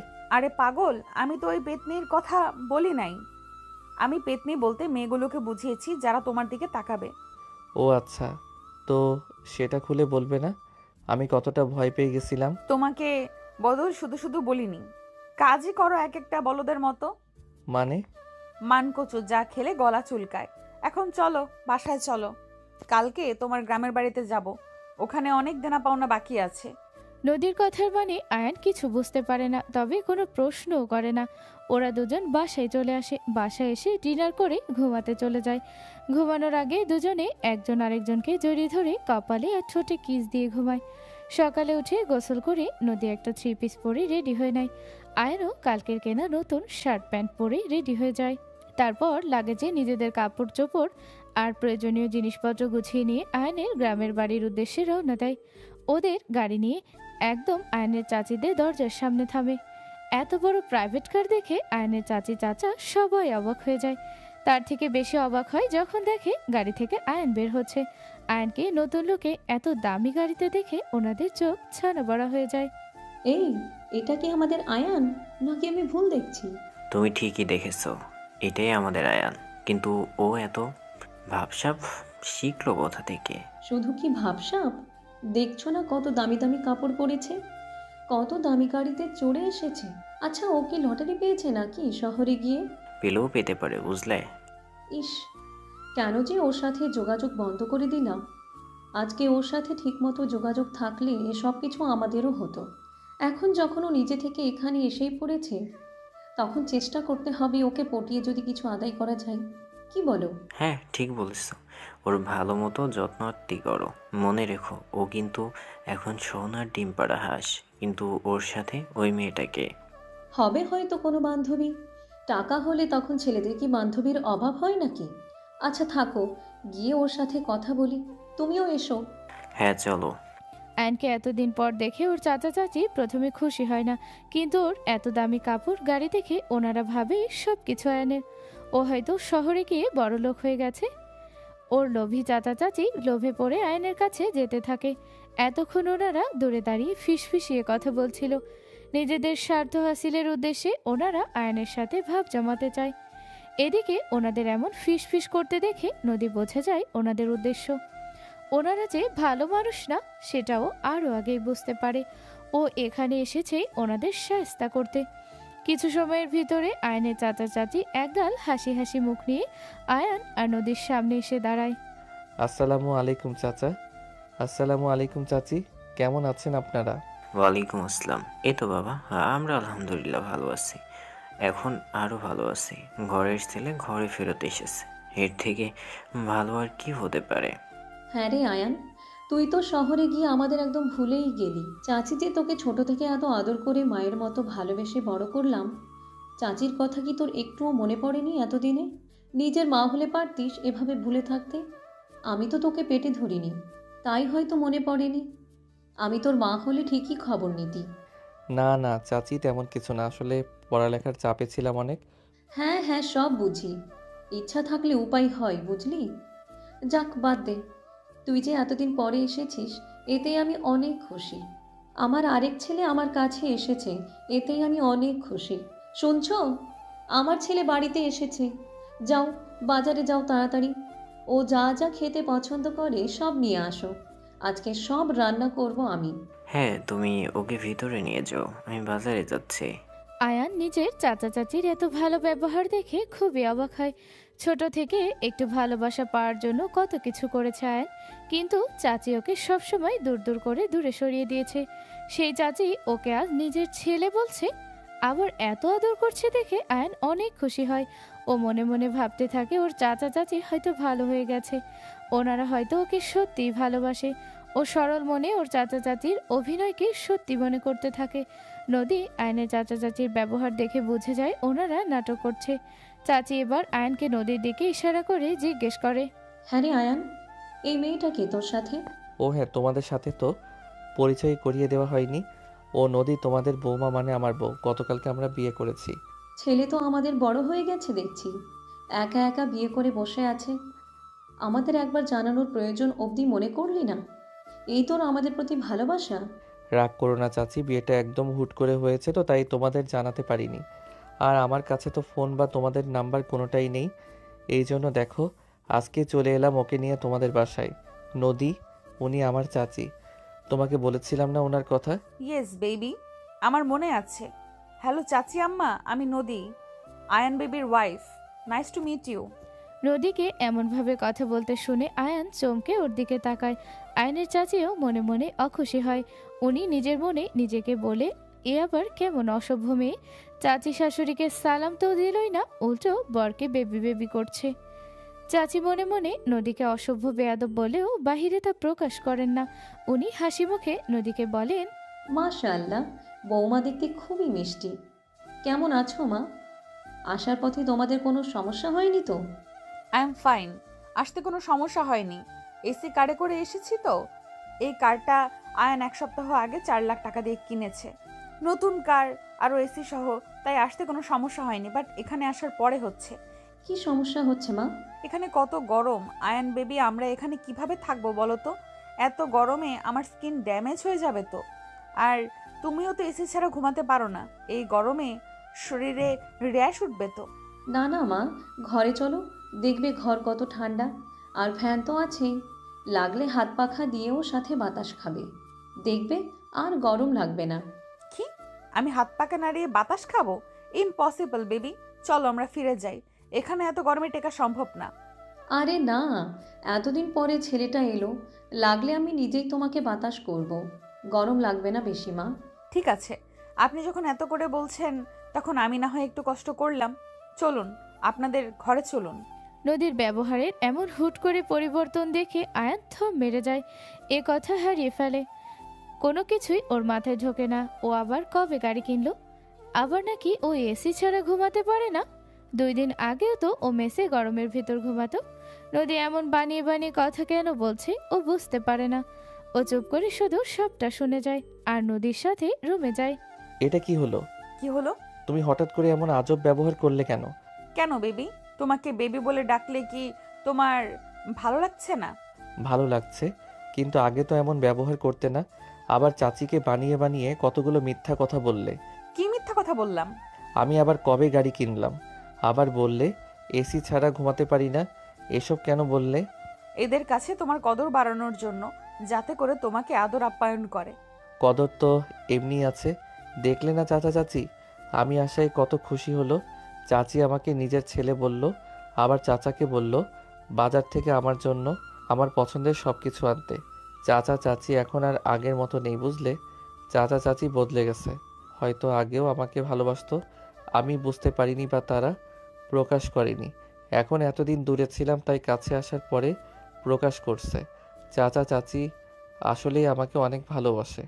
ভালোবাসা না ছাই, সবটাই লোক দেখানো ভালোবাসা। অতিভক্তি চোরের লক্ষণ, বুঝলে? ওনাদের এসব আদর আপ্যায়ন ভালোবাসা সবটারই অন্য কারণ আছে। তোমার মাথায় যদি ঘিলু থাকতো তাহলে তুমি ঠিকই বুঝতে পারতে। তোমার কথা কিছু বুঝতে পারছি না। আমার কথা তুমি বুঝবেও না। তোমার বুদ্ধি তো হাঁটুতে। যদি মাথায় বুদ্ধি থাকতো তাহলে ঠিকই আমার কথা বুঝতে পারতে। যাই হোক, এখন এত বকবক করে আমার মাথা খেও না তো। যাও, ফ্রেশ হয়ে নাও। আমিও তোমার চাচির কাছে যাই, গিয়ে দেখি উনি কি করছে। শত হলেও আমি এবারের বউ। এইবারের বউ হিসাবে আমারও তো কিছু দায়িত্ব আছে, তাই না? যাও, ভাগো। আয়ান যায় ফ্রেশ হতে আর নদী যায় রান্নাঘরে। গিয়ে দেখে চাচা বাজার থেকে দেশি মুরগি আর ইলিশ মাছ নিয়ে এসেছে। আর চাচি সব বাজার ব্যাগ থেকে নামিয়ে গুছিয়ে রাখছে। ইলিশ মাছ যদিও নদীর সব থেকে প্রিয় মাছ, তারপরও চাচা চাচিকে সাহায্য করার ইচ্ছা জাগে ওর মনে। তাই চাচা চাচির কাছে গিয়ে বলে, চাচি, চাচা কি কি এনেছে বাজার থেকে? এই তো তোমার চাচা তোমাদের জন্য দেশি মুরগি আর ইলিশ মাছ নিয়ে এসেছে। একেবারে তাজা ইলিশ, বুঝলে? 1 কেজির উপরে ওজন। বেছে বেছে বাজারের সবচেয়ে বড় মাছটাই এনেছে। কিন্তু আমি তো ইলিশ মাছ খাই না। এত কাটা এই মাছে আমি কাটা বেছে খেতে পারি না। ও বেছে দিবে, তোমার চাচি তোমাকে কাটা বেছে দিবে। কি দিবে না বলো? হ্যাঁ হ্যাঁ, দেবো তো। কেন দেবো না বলো তো? তুমি কিছু চিন্তা করো না মা, আমি তোমাকে একটা একটা করে কাঁটা বেছে দেব। তুমি বুঝতেই পারবে না যে মাছে কোনো কাঁটা আছে। কাটা তো মূল সমস্যা নয়। আমার বাসায় তো অনেক কাজের লোক, চাইলেই তাদের দিয়ে কাটা বাছিয়ে নিতে পারতাম। ইলিশ মাছে আমার অ্যালার্জি আছে। ছোট থেকে ইলিশ মাছ খেলে আমার অনেক অ্যালার্জি হয়, তাই আমি ইলিশ খাই না। তাহলে আর কি, মুরগি দিয়েই বরং খেও তুমি। কিন্তু চাচা, আমি তো চিকেন মানে মুরগি খাই না। আরে এটা তো ফার্মের মুরগি না, দেশি মুরগি। আমি কোনো মুরগিই খাই না। তাহলে তোমাকে না হয় একটা ডিম ভেজে দেব। আজকের দিনটা একটু কষ্ট করে ডিম দিয়ে খেয়ে নিও। Egg? Oh no, I hate egg. ডিমের নাম শুনলেও আমার কেমন লাগে। তাহলে বরং তোমার জন্য একটু সিম আলুর তরকারি রান্না করে দেব, সেটা খেও। নিরামিষ? ও মাই গড, আমি মাছ মাংস ছাড়া খেতেই পারি না। এখন তো দেখছি আমার না খেয়ে থাকতে হবে। আমি বরং আয়ান বেবিকে গিয়ে বলি এখানে থাকতে হবে না। একে তো গরম, তার উপরে আমার খাওয়া দাওয়ার সমস্যা। এখানে থাকলে না খেয়ে থাকতে হবে আমায়। আমার পক্ষে না খেয়ে থাকা ইম্পসিবল। আমি না খেয়ে থাকতে পারবো না। ও মা, সে কি কথা? চলে যাবে কেন? তুমি বলো না তুমি কি মাছ খাও। তোমার চাচা লাগলে বাজারে গিয়ে আবারও মাছ মাংস নিয়ে আসবে। হ্যাঁ হ্যাঁ, বলো মা, তুমি কি মাছ খাও? আমি আসলে গলদা চিংড়ি আর রূপচাঁদা মাছ ছাড়া আর কোনো মাছ খাই না। আর আমি খাসির মাংস পছন্দ করি। সে তো অনেক দামি মাছ। খাসির মাংসের কেজিও তো 1300 টাকার উপরে। হ্যাঁ, তা তো একটু দামি, মানে আপনাদের কাছে দামি মনে হবেই, কিন্তু আমি প্রতিদিন এইসব দিয়েই খাই। সমস্যা নেই।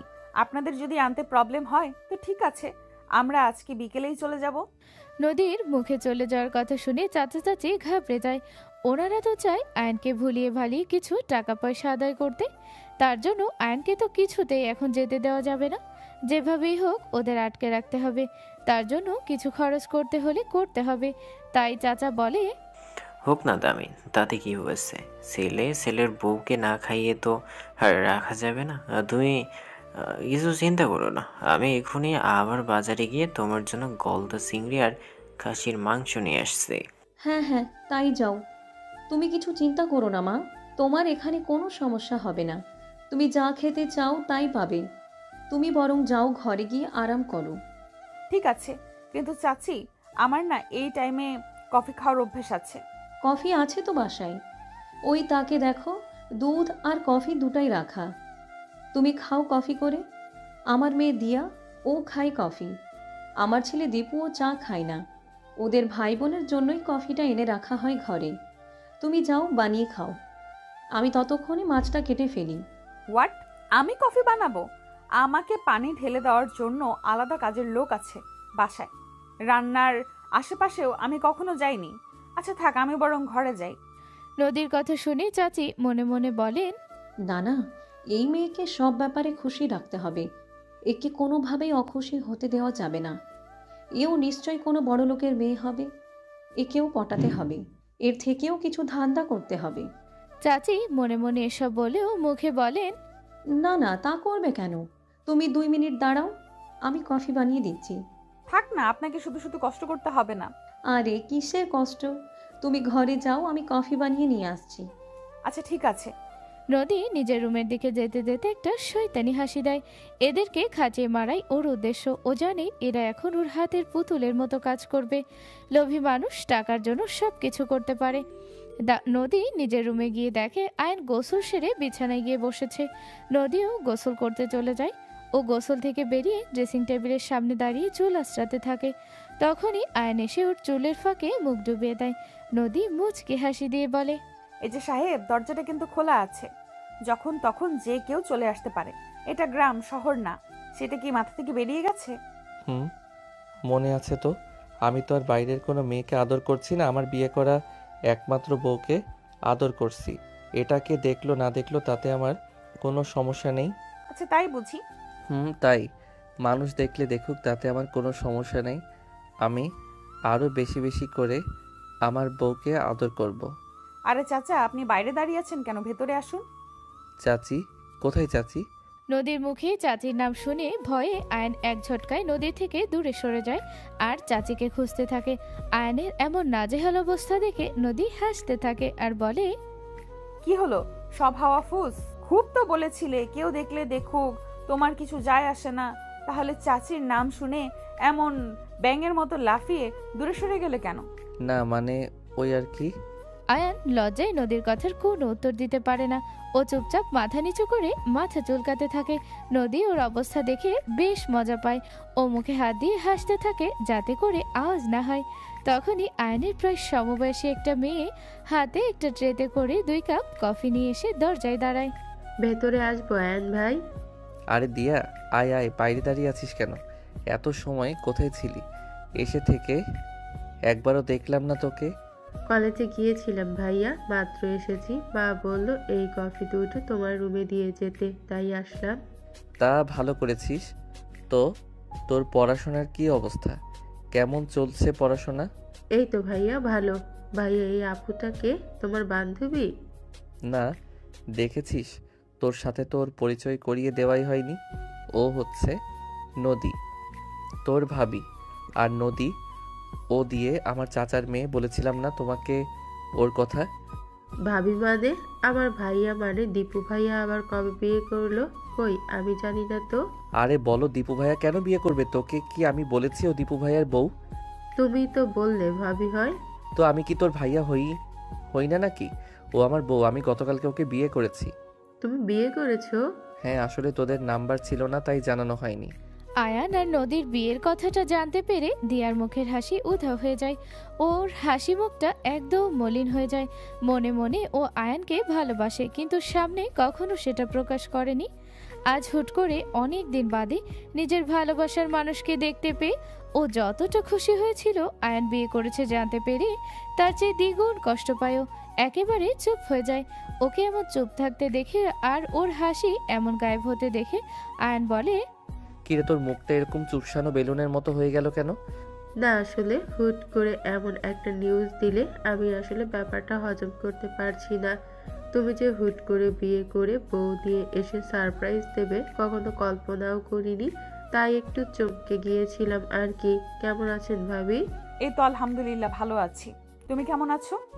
জি আমিও ভালো আছি। এই যে আপনাদের কফি, খেয়ে নিন, তাহলে ঠান্ডা হয়ে যাবে। আমি বরং যাই। ওমা, যাবে কেন? বসো, গল্প করি। না থাক, পরে গল্প করব।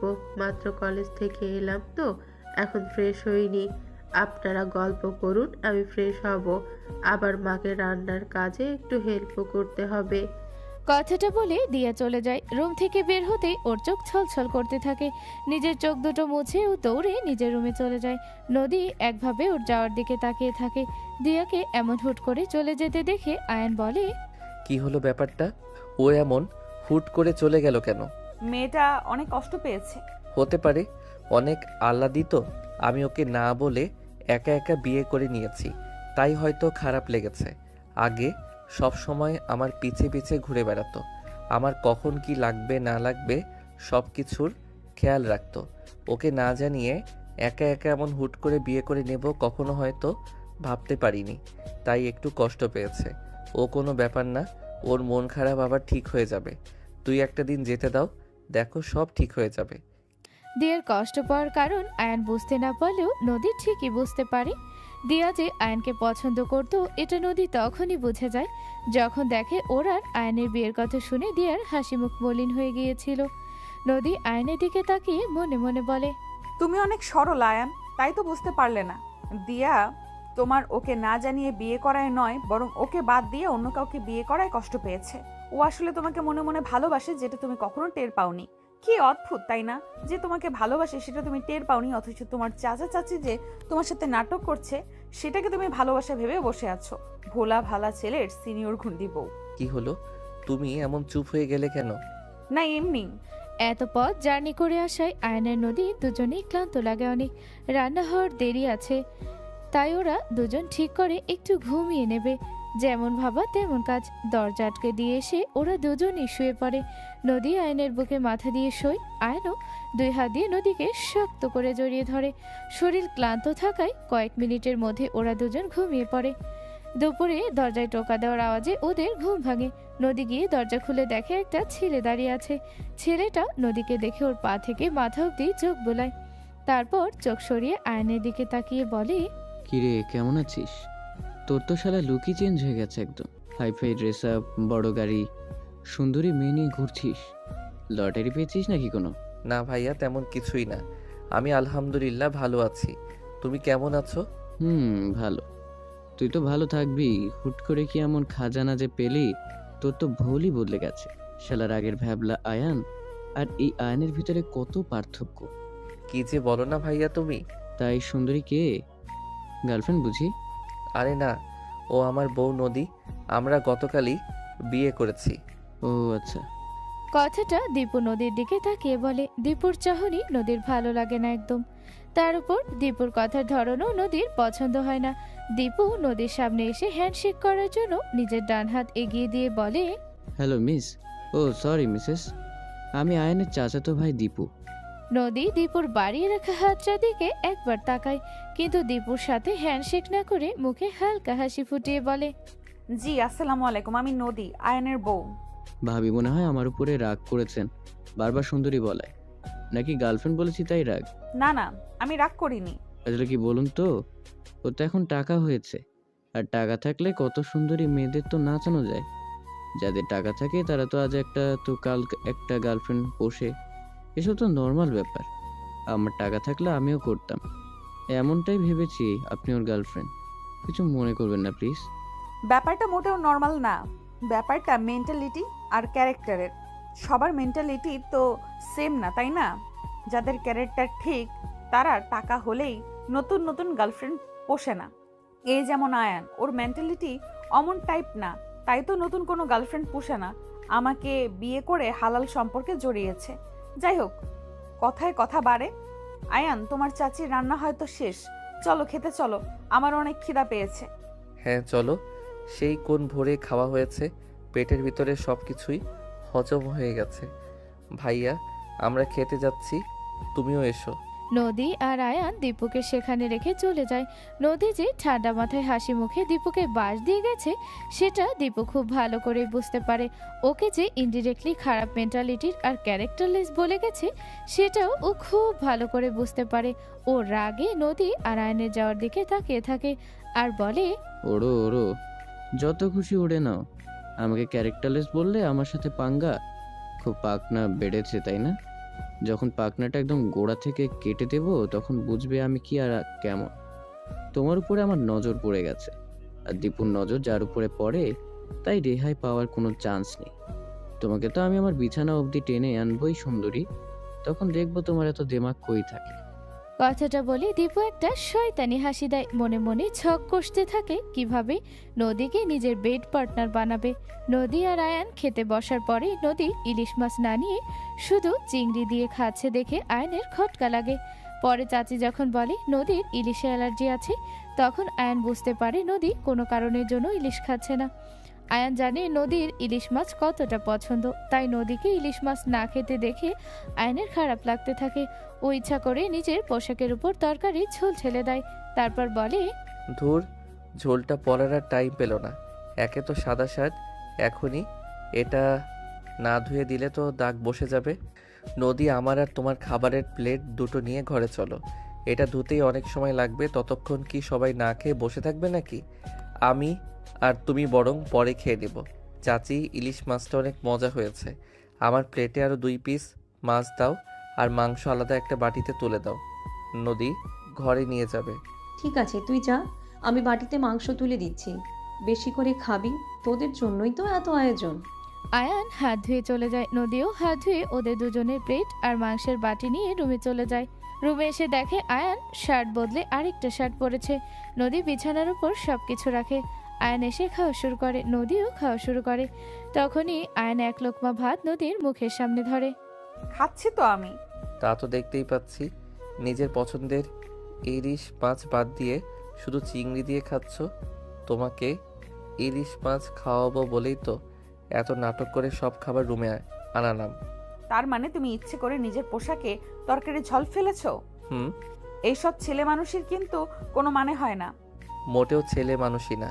আমি ইলিশ মাছ খাবো, অথচ তোমার সবচেয়ে প্রিয় মাছ হওয়া সত্ত্বেও তুমি খাবে না, তা কি করে হতে দিতাম? শত হলেও আমার 10টা না 5টা না একটা মাত্র বউ তুমি। তোমার পছন্দ অপছন্দের খেয়াল রাখা তো আমার দায়িত্ব, তাই না? নাও, হা করো। তোমাকে নিজের হাতে খেতে হবে না, আমি খাইয়ে দিচ্ছি। নিজের প্রতি আয়নের এমন কেয়ার দেখে নদী ভীষণ খুশি হয়। ও চুপচাপ আয়নের হাতে খেতে থাকে, তারপর নিজেও আয়নকে খাইয়ে দেয়। ওদের দুজনের আর কিছু লাগবে কিনা সেটা জিজ্ঞেস করতে দিয়ে আসে, কিন্তু দরজায় দাঁড়িয়ে ওদের একে অপরকে খাইয়ে দিতে দেখে ও আর ভিতরে ঢোকে না। মনে মনে কষ্ট পেলেও নিজেকে বুঝিয়ে নেয়। দোয়া করতে থাকে আয়ন যেন নদীর সাথে অনেক সুখী হয়, ওরা যেন সব সময় এমন হাসি খুশি থাকে, আর ওদের ভালোবাসা যেন এমন অটুট থাকে। ও তো আয়নকে নিজের করে পেল না, কিন্তু আয়ন যেন নিজের ভালোবাসার মানুষের সাথে সব সময় খুশি থাকে, সেই দোয়া করে দিয়া। তারপর সেখান থেকে চলে যায়। আয়ান বা নদী কেউই দিয়াকে দেখতে পায় না। খাওয়া দাওয়া শেষ করে আয়ান আর নদী ঘুমানোর জন্য বিছানায় যায়। আয়ান নদীকে পিছন থেকে জড়িয়ে ধরে ওর ঘাড়ে কিস করতে থাকে। নদীর সারা শরীর দিয়ে এক অদ্ভুত শিহরণ বয়ে যায়। ও চোখ বন্ধ করে সবটা উপভোগ করতে থাকে। এরপরে আয়ান নদীকে নিজের দিকে ফিরিয়ে নদীর কপালে, গালে, ঠোঁটে কিস করতে থাকে। নদীও আয়নের সাথে তাল মিলিয়ে কিস করতে থাকে। দুজনেরই নিঃশ্বাস ঘন হয়ে আসে। আয়ান নদীর ঠোঁট ছাড়তে নদী জোরে জোরে দম নিতে থাকে। ওর বুক হাঁপড়ের মতো ওঠানামা করতে থাকে। আয়ান নদীর এই অবস্থা দেখে একটা ঘোরের মধ্যে চলে যায়। ও নদীর গলায় পাগলের মতো কিস করতে থাকে। নদীও আয়নের আদরে পাগল হয়ে যেতে থাকে। আয়নকে থামানোর কোনো চেষ্টাই করে না ও। আয়ন নদীর গলা থেকে এবার আস্তে আস্তে আরও নিচে নামতে থাকে। আদরে আদরে নদীকে আরও উত্তেজিত করে তোলে। নিজের ভালোবাসায় নদীকে পাগল করে দিতে থাকে। দুজনেই ভালোবাসার খেলায় মেতে ওঠে। শরীরটা খুব ম্যাজ ম্যাজ করছিল, এখন শান্তি লাগছে। তুমি হ্যাপি তো? অনেক হ্যাপি। কিন্তু তুমি আজকে আমার যে অবস্থা করেছো, আমি উঠে দাঁড়াতে পারবো বলে তো মনে হয় না। এত জোরে কেউ করে? আর কয়দিন পরে এটাই আপনার কম মনে হবে ম্যাডাম। এখন উঠুন, ফ্রেশ হতে হবে। তোমার জন্য আমাকে এখন আবার গোসল করতে হবে। নিজে মনে হয় উপভোগ করেনি, এখন সব দোষ আমার, তাই না? তোমার যদি ইচ্ছা নাই ছিল তাহলে প্রথমে আটকালে না কেন? সেটা তোমার ইচ্ছা, তুমি প্রথমে আমাকে খোঁচা দিলে কেন, তাই সব দোষ তোমার। কথাটা বলে নদী গোসল করতে চলে যায়। আয়ান মুচকি হেসে ওর দিকে তাকিয়ে থাকে। নদী বের হতেই আয়ানও গোসল করতে চলে যায়। তারপর দুজনেই একটা ভাত ঘুম দিয়ে নেয়। বিকালে ঘুম থেকে উঠে আয়ান রেডি হতে থাকে। আয়ানকে রেডি হতে দেখে নদী বলে, এত রেডি শুডি হয়ে আপনি সাহেব কোথায় যাচ্ছেন শুনি? ও তুমি উঠে গেছো, যাও ফ্রেশ হয়ে রেডি হয়ে নাও। রেডি হব মানে? কোথাও যাওয়ার আছে নাকি? হ্যাঁ, দিয়া বলল আজকে নাকি মেলা আছে। এতদিন পরে গ্রামে আসলাম, তাই ভাবছি তোমাকে নিয়ে মেলায় ঘুরিয়ে নিয়ে আসি। রেডি হও তাড়াতাড়ি। শুধু আমরা দুজন যাব? না, সাথে চাচা চাচি দীপু ভাইয়া দিয়া ওরাও যাবে। ও আচ্ছা, বলছি শোনো না, আমার না শরীরটা খুব খারাপ লাগছে, আমি যাব না, তুমি বরং যাও, ওনাদের নিয়ে যাও, নিয়ে ঘুরে এসো। শরীর খারাপ লাগছে মানে? কি হয়েছে তোমার? চলো ডাক্তারের কাছে চলো। আরে ব্যস্ত হয়েও না তো, তেমন কিছু হয়নি, মাথাটা প্রচুর ধরেছে। এখন যদি মেলায় ওই চিল্লাপাল্লার ভেতরে যাই তাহলে আরো বেশি সমস্যা হবে। তার চেয়ে তোমরা বরং যাও, আমি একটু রেস্ট নিই, তাহলেই ভালো ফিল করব। থাক, ওরা সবাই যাক, আমি যাব না। তোমাকে একা ফেলে যাওয়াটা ঠিক হবে না। একে তো নতুন জায়গা, তার উপর তোমার শরীরটাও ভালো না। তোমাকে এই অসুস্থ অবস্থায় ফেলে আমি মেলায় যাব না। নদীর আসলে কোনো মাথা ব্যথা করছে না, ও পুরোটাই নাটক করেছে। ও শুধু চাইছে বাড়িটা যেন কিছু সময়ের জন্য একদম খালি হয়ে যায়। বাড়ি খালি না হলে ও কিছুতেই নিজের উদ্দেশ্য পূরণ করতে পারবে না। তাই ও আয়ানকে বলে, আরে দূর, তুমি কি শুরু করলে? হ্যাঁ, বললাম তো তেমন সিরিয়াস কিছু না, শুধু মাথা ব্যথা করছে। এখন একটু টাইম নিরিবিলি হয়ে শুয়ে রেস্ট নিলেই সব ঠিক হয়ে যাবে। তুমি কেন শুধু শুধু আমার জন্য মেলায় যাবে না বলো তো? আর এখন তুমি যদি না যাও তাহলে চাচা চাচি কি ভাববে বলো তো? ভাববে আমি হয়তো তোমাকে যেতে বারণ করেছি। তাই প্লিজ তুমি এত চিন্তা না করে যাও, গিয়ে ফ্যামিলির সাথে কিছু টাইম কাটিয়ে আসো। এমনিতেই অনেক দিন পরে ওনারা তোমাকে পেয়েছে, ওনাদের সাথেও তো তোমার আলাদা কিছু সময় কাটানোর উচিত, তাই না? চাচিরও ভালো লাগবে। কিন্তু এই নতুন জায়গায় তোমাকে এভাবে একা রেখে যেতে আমার মন সায় দিচ্ছে না। লাইক সিরিয়াসলি, তুমি আমাকে একা রেখে যেতে ভয় পাচ্ছ? তুমি ভুলে গেছো আমি কে? শোনো, দুদিন একটু ভদ্র হয়ে আছি মানে এই না যে স্বভাব বদলে গেছে। অস্ত্র জমা দিয়েছি কিন্তু প্রশিক্ষণ না, বুঝলে? তুমি যাও তো, ওরা হয়তো তোমার জন্য অপেক্ষা করছে। ঠিক আছে, যাচ্ছি। সাবধানে থেকো, নিজের খেয়াল রেখো। আর যদি বেশি শরীর খারাপ লাগে বা কোনো সমস্যা হয় তাহলে সাথে সাথে আমাকে কল করবে, কেমন? ঠিক আছে বাবা, যাও তো তুমি। আয়ান যাওয়ার আগে নদীর কপালে একটা কিস দিয়ে যায়। আয়ানকে একা বাহিরে আসতে দেখে চাচি বলে, কি হলো, তুই একা কেন? বৌমা কোথায়? ওর শরীরটা একটু খারাপ লাগছে, তাই ও যাবে না আমাদের সাথে। আমিও থেকে যেতে চাইছিলাম, কিন্তু ও বলল এতদিন পরে এসেছি, তাই যেন তোমাদের সাথে কিছু সময় কাটাই। সে কি ভাবির শরীর খারাপ?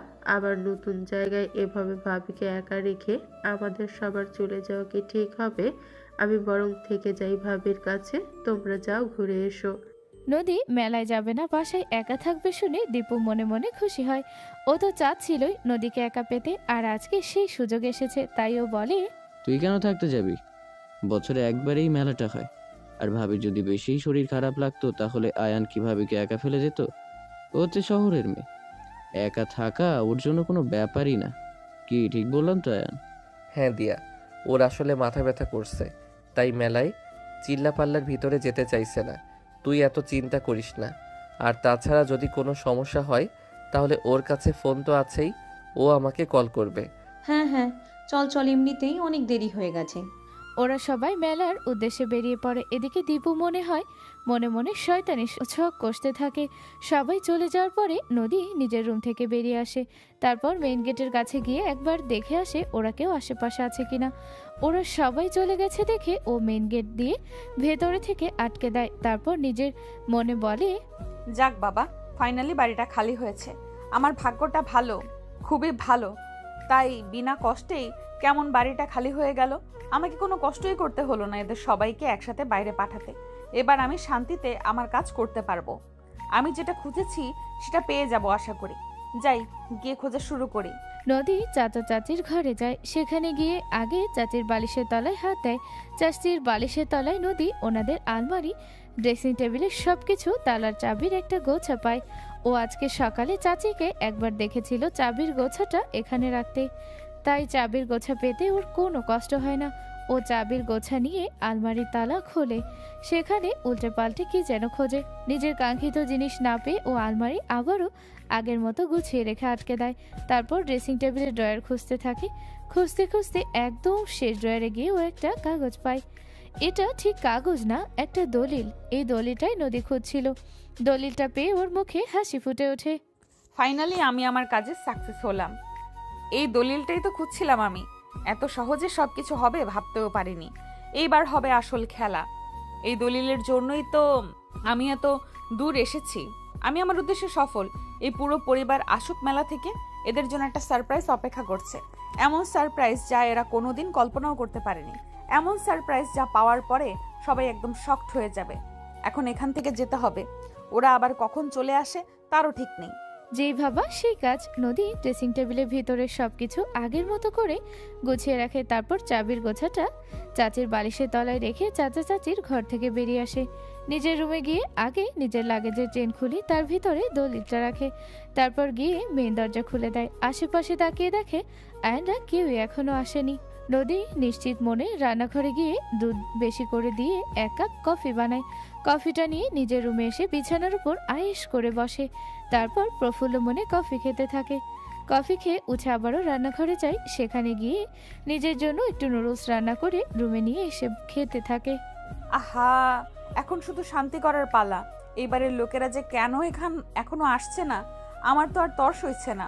কখন সবাই আসবে আর কখন এদের সারপ্রাইজ দিব। আচ্ছা, সারপ্রাইজটা পেয়ে এদের চেহারাটা ঠিক কেমন দেখতে হবে? এরা কেমন রিয়াকশন দিবে ভাবলেই তো আমার কেমন যেন লাগছে। এমন হাজারো চিন্তা নদী করতে থাকে। এদিকে দীপু চেষ্টা করতে থাকে কোনোভাবে সবার থেকে আলাদা হয়ে যেন বাসায় আসতে পারে। আজকে নদী বাসায় একা। আজই ওর সুযোগ নদীকে নিজের করে নেওয়ার। ও বিভিন্ন বাহানা খুঁজতে থাকে বাসায় আসার, কিন্তু কোনো কিছুতেই ও সফল হয়ে উঠতে পারে না। কি করব আমি এখন? কিভাবে এদের থেকে আলাদা হব? বাসে যাওয়ার কথা বলে যদি কেউ সন্দেহ করে তখন কি হবে? আয়ানটাও তো এখন আগের মতো হাবাগোবানি, আগের চেয়ে যথেষ্ট চালু হয়ে গেছে। বাসায় যাব বললে যদি ও সবটা বুঝে যায় কি হবে তখন? না, অন্য কোনো উপায় খুঁজতে হবে।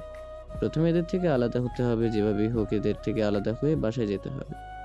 মালটা আজকে বাসায় একা। আবার কবে এমন সুযোগ পাবো তারও কোনো ঠিক নেই। ওরা যদি তার ভিতরে আবার শহরে ফিরে যায় তখন কি হবে? যেভাবেই হোক এই সুযোগটাকে কাজে লাগাতে হবে। মালটাকে আজকে বুঝিয়ে দেবো আমাকে ক্যারেক্টারলেস বলার শাস্তি ঠিক কি। এমন অবস্থা করবো না মানুষের সামনে মুখ দেখাতে পারবে না। মানুষের সামনে তো দূর, আয়নায় নিজেকে দেখতেও ভয় পাবে। ওর সব দেমাগ আজকে একদম ভেঙে দেব। আয়ান, তোরা এই দিকটাই ঘোর, আমি একটু মেলার বাইরে যাব, আমার একটু কাজ আছে। তোমার আবার এখন কিসের কাজ? আজকে তো স্কুল কলেজ কোচিং সবই বন্ধ থাকে। আরে কাজ বলতে আমার কিছু পুরনো বন্ধু এসেছে বুঝলি, অনেকদিন পরে এসেছে, ওদের সাথে একটু দেখা করতে যাব। তো ওনাদের এখানে ডেকে নাও, ওনারাও আমাদের সাথে ঘুরুক। সেটা তো সম্ভব না। কেন সম্ভব না? ওরা আসলে এসছে আরও কয়েকদিন আগে, আজকে আবার চলে যাবে। এ তো একটু পরেই ওদের বাস, তাই দেখা করতে যাব আর কি। আবার কবে দেখা হবে তারও কোনো গ্যারান্টি নেই। আমি ওদের বাসে তুলে দিয়ে আবার আসছি। তোরা ততক্ষণ এনজয় কর, ঘোর ফের কেনাকাটা কর। আচ্ছা ঠিক আছে, যাও, তবে তাড়াতাড়ি এসো কিন্তু।